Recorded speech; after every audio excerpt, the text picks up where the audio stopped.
And let's raise the big questions today. How far should India go in teaching Pakistan a lesson this time? What will it take to make Pakistan close the terror tap? What really are India's realistic options? Joining me now is an expert panel. Rajiv Dogra is former Consul General to Pakistan, has written extensively on the issue. Lieutenant General Atta Hasnain is former GOC 15 Corps. Colonel Ajay Shukla is a strategic affairs analyst. He's looked at the area again for years. And SP Ved is former DGP Jammu and Kashmir. Appreciate all of you joining us. Let me start with you, General Hasnain, because at the moment, when the Prime Minister speaks that we will take punitive action against Pakistan, unimaginable action, can you tell us what you believe are India's realistic options? Is this the Prime Minister's declaration of war in a way? Or do you believe that there are other ways in which we can teach Pakistan a lesson? Thank you, Rajdeep. A good question, all right, but a little too early to yet say, because this is a developing narrative which is carrying on. And I think the decision of the Cabinet Committee for Security yesterday was in such a manner that it gives India a window of opportunity, an elongated window of opportunity, even while diplomatic actions are going on, even while other actions such as the Indus Water Treaty or the holding back of the Indus Water Treaty is also under execution. We will be able to seek out all the other options. Now, what these options are, I'm sure the military advisors, the army commanders and everyone already have their plans in place. They will be looking at it and discussing it and seeing the impact of all these plans. At this stage, for anyone from the army, including me as a former corps commander, it would be incorrect for us to say as to what those plans will be. But I believe that everything is on the table, which includes the ceasefire going up in flames, the targeting of various targets close by or deep inside Pakistan, and of course the covert option continuing to remain open all the time. Okay, I'll come in a moment to more specific, but Rajiv Dogra, your first reactions. Do you believe, given the way Pakistan also has reacted, closed Indian airspace, both sides have decided to deny visas to each other's cities, India going as far as holding Indus Water Treaty in abeyance, which Pakistan says is an act of war. How do you see this playing out diplomatically? Is the first step diplomatic pressure to isolate Pakistan? Well, my first reaction really is that unlike in the previous conflicts or previous crisis, what comes to mind is Balakot and Kargil. The international community got into the act to cool down the temperature. This time, I don't see that happening. In fact, international community is fed up with Pakistan, and the indications, words in the air that one is hearing is that both USA and Israel have given their support, at least verbal support, to India's desire to take it to some logical conclusion so that the acts of terror, which has become a regular hobby with Pakistan, stops. So that is the first thing. The second is that, there are various ways of getting your objective. What comes to my mind is 1971 again, where people like Kissinger and Nixon could not divine what Indira Gandhi had in mind. I have read the record of discussions when she went to Washington, and she fooled them, both of them. So one is to keep the deception going, and that is what Mr. Modi is also trying to do. He's keeping the country engaged, and there's a very subtle way in which he's doing it. He went to Madhubani to involve people, and then from Madhubani, where perhaps no one could understand English, he decided, as an exceptional move, to speak in English to the world. So there are some very subtle moves in offing, and let's hope that we are able to surprise Pakistan. That should be the principal objective. Surprise Pakistan. Ajay Shukla, a lot of rhetoric, a lot of anger, understandable, but cut through the anger and tell us what you think are the realistic options. The first thing I would say, Rajdeep, is that the lessons of Pulwama should have been already implemented and learnt, and the sort of lack of immediate readiness that was evident in that attack should not be evident during this one, if we have learnt any lessons from that last attack. We should not be hearing diplomatic statements. Right now, what had we sort of taken the correct steps, and I'm not saying we haven't, we possibly could have, but have they taken the correct steps? Or the only sound we'd be hearing right now is the clicking of sealing of the gun bay doors of weapons and of aircraft that would have been launched or should be launched to take action against Pakistan. I think that the sort of harsh rhetoric that we are hearing it would not be so resonating had we had our weapons in place, had we had our tactics in place, had we had a clear idea about what we are going to do in the next terrorist attack takes place. Because inevitably with a neighbor like Pakistan, that terrorist attack is going to take place next. So you're saying we didn't have a preemptive doctrine. We don't have. You're saying we didn't have a preemptive. Are you saying we don't have a preemptive strike doctrine in place as to how to go up the escalatory ladder? This is not preemptive strike. This is a strike in retaliation to an action that has been taken by the enemy. Right. It's an sort of an avenging action rather than something that we are behaving in a totally reactive manner to. And I think you're absolutely right that action, the guns, the weapons, the tactics, all of them should have been in place, and we should have, in fact, in my opinion, already seen the first strikes go in.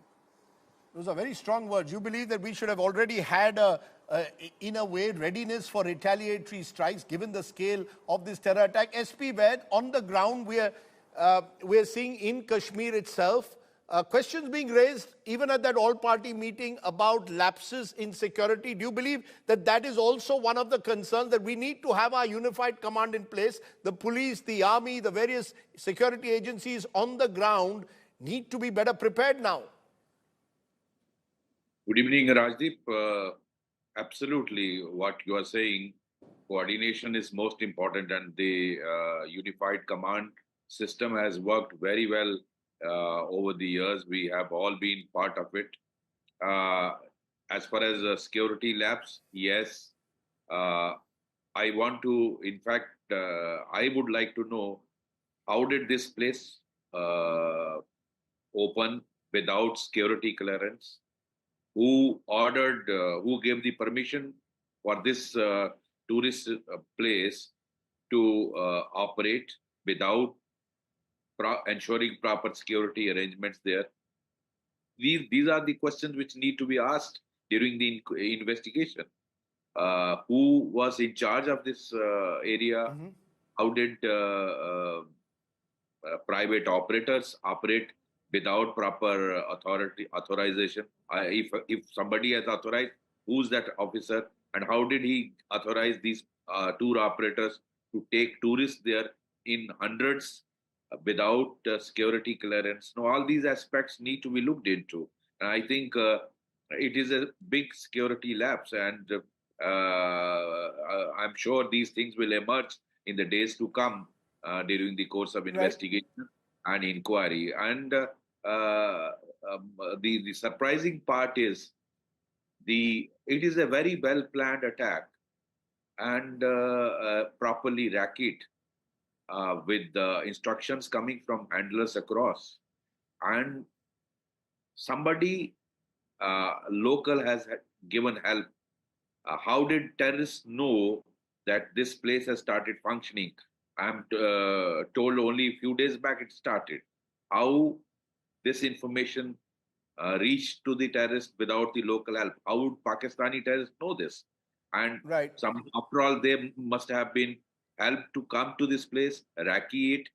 They must have been provided food and other support structure. So all these aspects need to be looked into, Rajdeep. Right. So those are questions that will come towards fixing of accountability, and presumably, hopefully, there will be accountability fixed, unlike some believe was the case with Pulwama, where the inquiry was seen by many to be non-transparent. But let's come to the central question, which is now what next? Ata Hasnain, you said as a army man, you believe that this is not a moment to discuss specific options. But in general, do you believe, Ajay Shukla just mentioning, should we have been readier with a retaliatory strike? Should there be a system in place that if there is a terror attack, certain red lines have drawn? We had a surgical strike after Uri, we had Balakot after Pulwama. Should we have drawn the red lines far more clearly? See, Rajdeep, I will agree with Ajay to some extent, but I would also say that response is not just in one direction. There's a whole spectrum of responses. You can wait, you can create a window, you can elongate the waiting period, you can keep him on tenterhooks. He has already mobilized a portion of his reserves. Those reserves are probably already inside portions of the Jhelum Valley. Some of them have probably also reached the areas in Punjab. He's got an economy which is, for the 24th time, he's going to the IMF. That economy is going to get severely affected by mobilization for a long period. So it's not necessary that you only go kinetic immediately. You threaten to go kinetic, keep him on tenterhooks, and you are seeing what he's doing in Karachi. He's already given out a warning that he would like to test his various missiles in the firing ranges across inside the Arabian Sea. That should give you a clear inference that he is expecting that there will be a surface-to-surface missile strike by India somewhere inside Pakistan, and he is sending out a message to you that I will respond. Right? So you are realizing that this is what is going to happen. In this case, I would definitely like to offer one bit of advice. We have clear targets on the other side in the form of terrorist hideouts, terrorist camps, and terrorist training areas. Bahawalpur, Muridke, all these places are there on our sights, in our crosshairs. If we happen to ever strike these, will Pakistan strike back? And if he strikes back, what will he strike back at? At any of our cantonments? That will be an act of war. And you can be assured that India will never tolerate that. And that will be the trigger for the commencement of the fourth or the fifth round of the Indo-Pak wars. You know, Ajay, you just heard General Hasnain talk about targeted attacks possibly at terror camps based in Pakistan. Do you believe that that is, in a sense, the option which is on the table? Or do you believe it could go well beyond that in terms of options? Well, I, Rajdeep, am feeling a little alarmed at what I'm hearing from some of my other co-panelists, which is that we must now start thinking about what we are going to attack. All of that thinking should have been finished and done with after Pulwama. The target lists should have been brought, allocated to various squadrons, and await only a password for the actual launch. We cannot at this stage start ruminating and wondering what are we going to do. We must already have that in place. We must be now doing it. So I don't believe that in the next 2 days or next 1 day they're going to sort of produce these target lists and start the launch of vengeance strikes because there are just no signs of some of this thinking already been done. Some of this thinking, in order to close the time that you have for the launch of these things, we should have had a lot of the thinking done already. Interesting. Rajiv Dogra, amidst all this, of course, is the fear that you're dealing with a nuclear neighbor. The truth of the matter is Pakistan is a country which is nuclearized. Given that, does that constrain our options in your view? Because in the past, we've been very cautious. After 26/11, we were cautious. Even after the attack on Parliament in 2002, we preferred diplomatic coercion after 2001. Do you believe that diplomatic coercion isolating Pakistan is the option? Or disregarding the fact that they're a nuclear neighbor and striking within Pakistan? Well, I'm sure people who are doing this business would have factored that in. But in response to your question, let me give you some facts. Number one, according to some assessments, American assessments, there have been 9 occasions in the past when India, Pakistan were near the nuclear brink. One of the most public ones was when Clinton told Nawaz Sharif, do you know what will happen if you go to nuclear war? Is your army is preparing for it? So now the situation has become even more complicated because it's not just nuclear bomb, but it is also those little shells, which Pakistanis are very fond of saying that little tennis balls and so on, the tactical nukes, which can be launched from small tanks or whatever, and they are in the hands of medium level Pakistani military officers.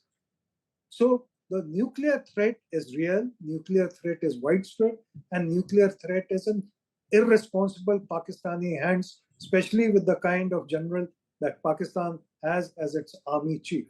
Having said that, I think our bigger concern as co-panelists and as thinkers should be what will be Pakistan's next move? Will it launch some more terror attacks? Will it launch some ceasefire violations? I mean, what is it that it has in mind? Does it have more sleeper cells who are going to assist the terrorists who are already in the country? So both our actions there. In terms of our action also, I want to recall that in Operation Parakaram, after Prime Minister Vajpayee, I think it was Prime Minister Vajpayee, had given the clearance to army. Army came back after 1 month. That is the time it took to prepare and said that now we are ready. No, yeah, what you are saying, therefore, but even in Operation Parakram, eventually we stopped short of actually crossing the border. The reason I'm asking this, and General Hasnain, as a military man, you can say this, there's a lot of rhetoric out there. Let's cross the border, we will take on POK, we must take revenge. Does some of them end up in being reckless? That we need to be more cautious, we need to be clever rather than be reckless, not be foolhardy, but be wise and be cautious. Rajdeep, your words are the truth. I'm sorry, I disagree with my friend Ajay Shukla completely. You have your plans in place. It doesn't mean that every plan has to be executed on the moment go. If you have your hand on the trigger, it doesn't mean that you press the trigger every time. So as you said, Rajdeep, yourself, there will be a tremendous amount of rhetoric. It's all going around there. You're seeing it on the social media. There is anger in the streets. It always happens that way. Does the government listen to the street? Does the government listen to the social media? The government listens to its intelligence agencies, it listens to the advice of its armed forces, and then takes the best decisions. And I have confidence in my government. I have confidence in my Prime Minister. I want to give Mr. Shukla a final word to respond to what you heard from General Hasnain. I can only say that it is as if we are approaching a situation which we have never had to tackle before and never had to sort of execute various operations associated with it. We cannot now, at this point of a sort of national crisis, we cannot now start thinking about what the options are. Is there a general in the Indian Army or an air marshal, for that matter, in the Air Force who will agree with somebody who now says we must now think carefully about what we're going to go ahead and do? But that's what we're hearing from General Hasnain. What have we done so far? Why are we not in a more ready position to take action? These are questions which anybody who you bring to this problem will be asking in 15 seconds. I don't know, by the looks of it, it appears to me that nothing is ready. The plans are not in place, and as a consequence of that, nothing has been launched, no punishment has been executed. I hope I'm wrong, I really hope I'm wrong, but this is what impression comes out at this moment. I want to give Mr. Ware the word, though, on you were the one who raised the issue of the weaknesses on the ground, the security lapses. In your experience, will accountability be fixed? Whether it's the Jammu and Kashmir police, whether it's CRPF, whether it is anyone within the security grid in Kashmir, will accountability be fixed? And should that happen much later? For now, the focus should be on ensuring effective retaliation on Pakistan. Rajiv, accountabilities have been fixed earlier also, and I'm sure this time also accountability will be fixed. Heads must roll because it's a huge, huge incident, and you can't let it go this way. Accountability must be fixed. I have no doubt about it. But I think that can wait. Let's first prioritize, go after these terrorists, punish them, eliminate them. And groups like this are also operating in hills of Jammu region and other parts of Kashmir Valley. We need to cleanse all these and particularly go after those support structure who are actually helping them to bring these terrorists to these places for execution. And the larger part in which we are all discussing, I think that should be number one priority. Accountability, of course, can be fixed. Let me leave it there. Accountability will be fixed, you're promising. As of now, the focus has to be in what are our realistic options on the ground. Do we go, as Ajay Shukla seems to suggest, for retaliatory strikes? We should have been ready with them, or should we very carefully take Pakistan by surprise? Clearly, of course, a TV studio is not the best space at times to decide what the exact options are. But I appreciate my guests giving us a sign of the big picture that may well lie ahead. Thank you all very much.